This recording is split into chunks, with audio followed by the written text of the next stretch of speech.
కల్తీ అన్న తర్వాత తిప్పంపించాలి కదా. లేదు కొత్తగా వచ్చిన 4గిట్లో 2 ట్యాంకర్లో కల్తీదని తెలిసి పాత 4 ట్యాంకర్లలో కూడా కల్తీదని మేము భావిస్తున్నామని చెప్పడం ఏంటది? నిజంగా అలా కల్తీదని తెలిసి కలిపారంటే అది ఇంకా పెద్ద దుర్మార్గం కదా అది.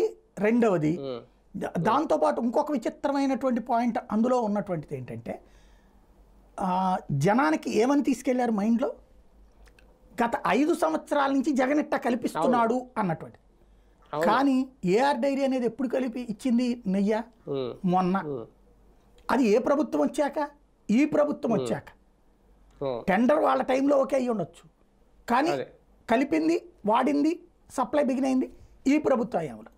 మరి ఈ ప్రభుత్వ హయాంలో వచ్చినటువంటి ట్యాంకర్కి ఇప్పుడు తప్పు జరిగితే 5 ఏళ్ల నుంచి కల్తీదని ఎట్ట నమ్ముతున్నారు, ఎట్ట నమ్మిస్తున్నారు జనాల్ని?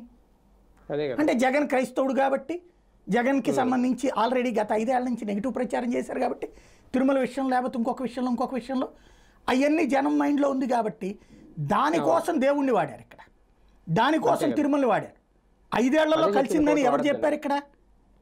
ఎలా కలిసింది, ఎలా ధృవీకరించారు? ఇవాళ ప్రపంచం మొత్తం ఏమని ఫీల్ అవుతున్నారంటే హిందువులు చంద్రబాబు గారి మాటలో, పవన్ కళ్యాణ్ గారి మాటలో, వీళ్ళందరి మాటలు విన్నాక 5 ఏళ్ల నుంచి కలుపుతున్నారని భావించారు.